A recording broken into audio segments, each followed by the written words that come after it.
Pour le second point, c'est le soutien au secteur privé national et la libération des énergies créatives. L'accès au foncier revient parce qu'entreprendre nécessite, pour la plupart du temps, de pouvoir accéder au foncier.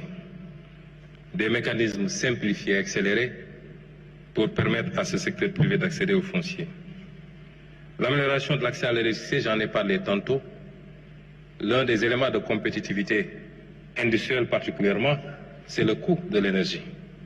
Nous ne pouvons pas continuer à être à plus de 110% du coût de l'énergie et vouloir compétir avec des pays qui sont à 12 francs.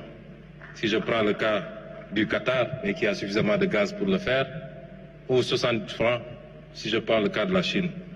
Il faut aujourd'hui que nous travaillions à baisser substantiellement le coût de l'énergie, mais également l'accès aux autres sources d'énergie pour le secteur privé particulièrement, les énergies renouvelables, le solaire singulièrement. Le paiement de la dette due au secteur privé. Après finalisation de l'audit de cette dette, l'engagement que prend le gouvernement, c'est de payer intégralement cette dette pour permettre à ce secteur privé.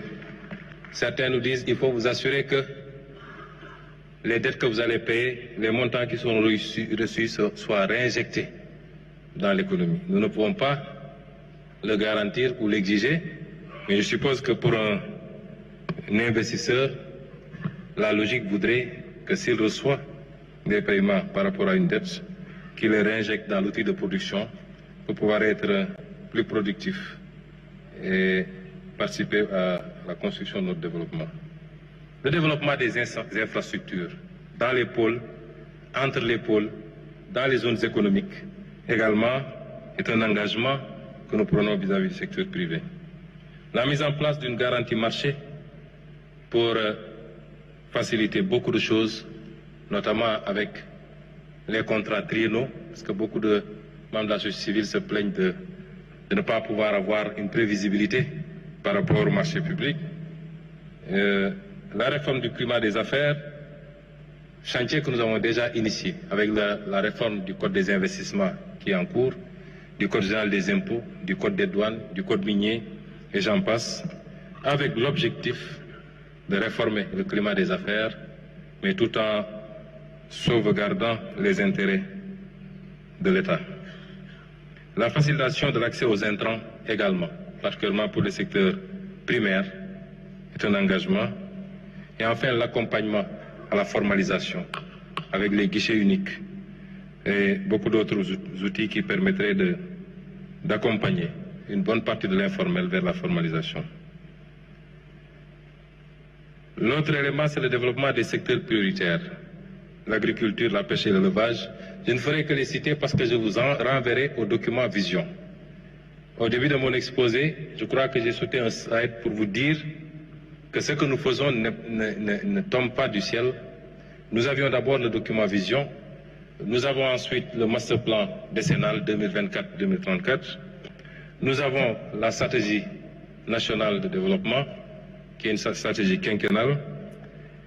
Nous avons même le document de programmation budgétaire et économique pluriannuel. J'aurais même pu citer la déclaration de politique générale.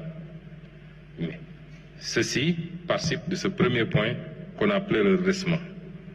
Mais si vous vous rabattez sur le document Vision qui sera publié la semaine prochaine, Monsieur le ministre d'État, aujourd'hui, Monsieur le Président de la République me dit que ce sera publié aujourd'hui, ce document,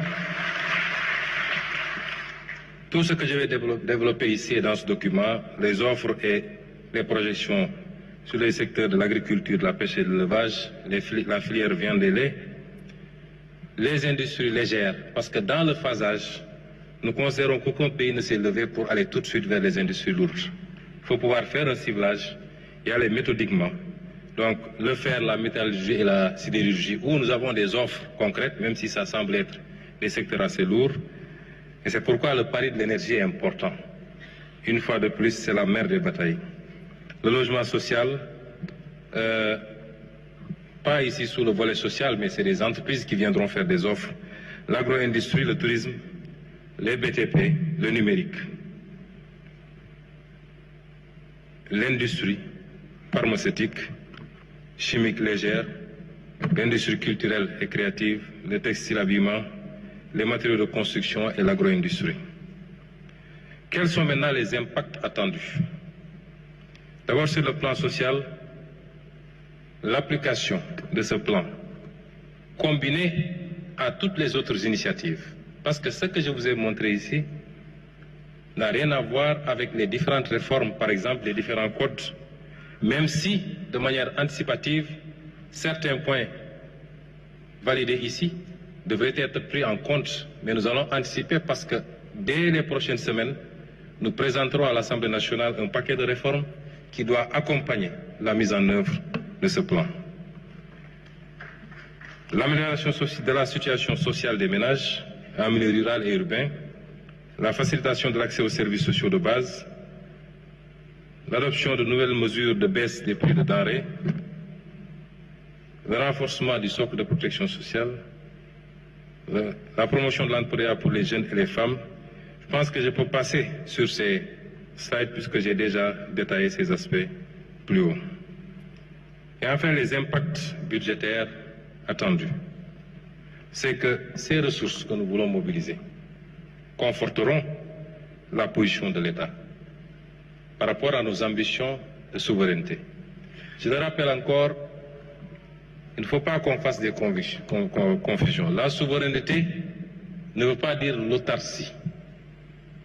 Vous entendez des gens qui vous disent « oui, ils parlent de souveraineté, pourtant ils empruntent ». Ce n'est pas ça la souveraineté. La souveraineté, c'est avoir le choix dans les schémas que vous mettez en place, qu'on ne vous impose pas des modèles. C'est de pouvoir dire « ma priorité, c'est de mobiliser sur les marchés dans des conditions les plus favorables, les taux les plus favorables, les maturités les plus favorables, et de ne recourir au multilatéral et notamment au FMI qu'en dernier ressort parce que je n'aurai pas d'autre solution. C'est le contraire de ce qu'on fait actuellement. C'est ça la souveraineté. Mais ce qui vous permet d'être à l'aise sur ça, c'est votre capacité à mobiliser des ressources endogènes, à assainir votre cadre macroéconomique. Et c'est ce travail qui va nous permettre effectivement de conforter la position de l'État. C'est le respect de nos engagements internationaux qui seront plus facilités. C'est la contribution. On ne dit pas que c'est ce plan qui va le faire à lui seul, mais il contribuera substantiellement à l'objectif d'atteinte de ramener le déficit à 3% en 2027. Mesdames et messieurs, nous voici arrivés au terme de notre exposé. Ce que je voudrais dire aux Sénégalais, c'est que nous parlons souvent de souveraineté. Moom sa bopp, mais moom sa bopp am na lu ko jiite. Li ko jiitu mooy mënal sa bopp.